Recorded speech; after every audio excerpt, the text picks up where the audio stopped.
তো মাননীয় সরকারের কাছে আকুল আবেদন, এই খামারিদের দিকে একটু দৃষ্টি দেন। 6 টাকা 50 পয়সা থেকে 6 টাকা 60 পয়সা, এতে লস হচ্ছে প্রত্যেক মাসে প্রায় 20,000 টাকার মতো। 1000 মুরগি পালন করলে এখানে দিন প্রতি, আজকের বাজার যদি আমি হিসাব করি, আজকে 6 তারিখ 6/3/2026, আজকে ডিমের রেট ময়মনসিংহ গফরগাঁওতে আছে 6 টাকা 60 পয়সা। তো দেখেন এই মুরগিগুলো হচ্ছে গিয়ে লাল মুরগি। এখানে ধরি 1000 মুরগি আছে, এই 1000 মুরগি প্রত্যেক দিন খাবার খাবে 120 কেজি।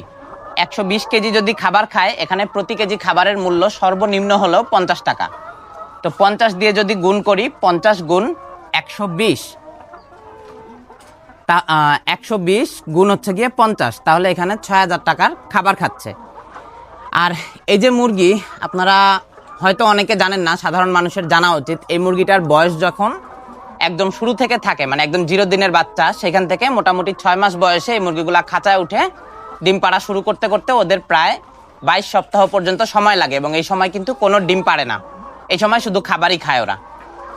আর ডিম যখন পাড়া শুরু করে, ওই ছোটবেলা থেকে একবারে মনে করেন যে বাকি যে 6 মাসে খাঁচায় উঠলো, এরপরে এই 18 মাস হচ্ছে গিয়ে ডিম পায়। তো এই 18 মাস যদি আমি গড় করি, তাহলে এভারেজে মুরগির ডিম থাকবে 80%। মানে এই ডিমটা একদম, মানে সবগুলা মুরগি পারবে এরকম না, এটা সর্বোচ্চ গেলে 90, 92, 93, 94 পর্যন্ত যাবে কিছু দিনের জন্য।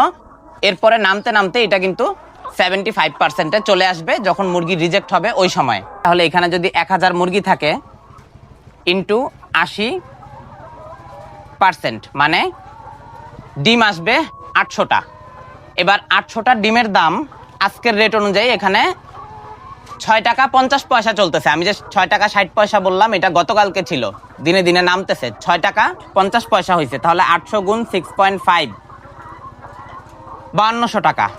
আর তার খাদ্যের কস্টিং ছিল হচ্ছে গিয়ে 6000 টাকা। 1000 মুরগিতে 120 কেজি খাদ্য খায়, 50 টাকা খাদ্যের কেজি, তো সেই হিসাবে তার 6000 টাকা ছিল।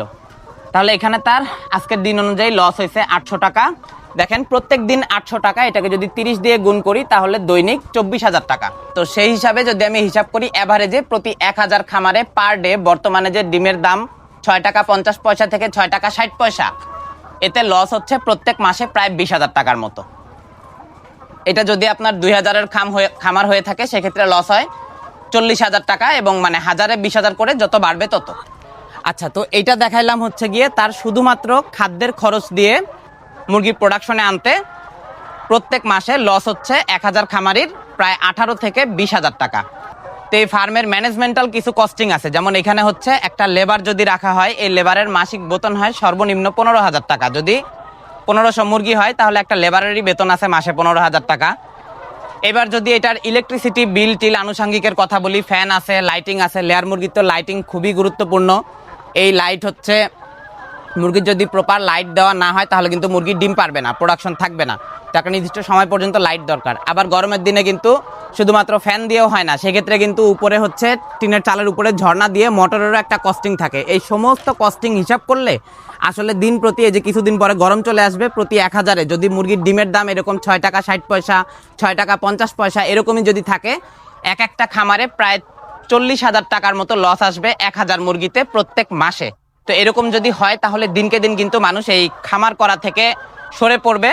বর্তমানে অনেক বড় বড় কোম্পানিতে, ইন্ডাস্ট্রিতে লাখ লাখ মুরগি পালন করা হচ্ছে। এই মুরগিগুলার ডিমগুলা তারা কমার্শিয়ালভাবে পালন করে, মার্কেটে আসে, যার কারণে ডিমের দাম এরকম একেবারে নিচে নেমে যায়। তো এটা আসলে হতে পারে না, এটা একেবারেই অপ্রাসঙ্গিক। বাংলাদেশ একটা কৃষি প্রধান দেশ, এবং ব্রয়লার বলেন, সোনালী বলেন এবং লেয়ার মুরগি বলেন, যারা এই খামারের সাথে সম্পৃক্ত আছেন, তারা প্রোটিন বিল্ডার, এবং আমাদের যে প্রত্যেক দিন যে পরিমাণে আমিষের চাহিদা দরকার হয়, সেই আমিষের চাহিদা পূরণের জন্য কিন্তু এরকম প্রান্তিক পর্যায়ের খামারিদের গুরুত্ব কখনোই বাদ দেওয়া যাবে না।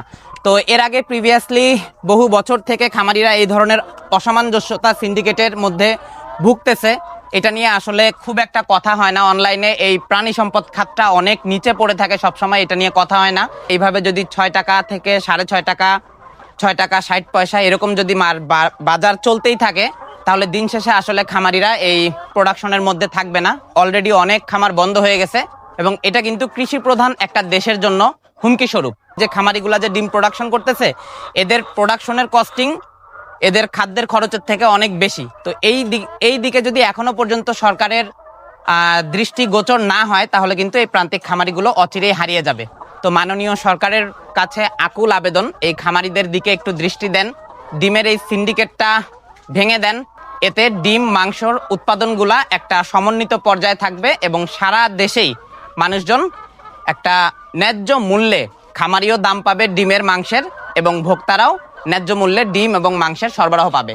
তো সবাই ভালো থাকবেন। আমি ডক্টর নূর আহমেদ বলছিলাম ডক্টর নূরস ডেইলি পেজ থেকে। আসসালামু আলাইকুম, হ্যাপি ফার্মিং।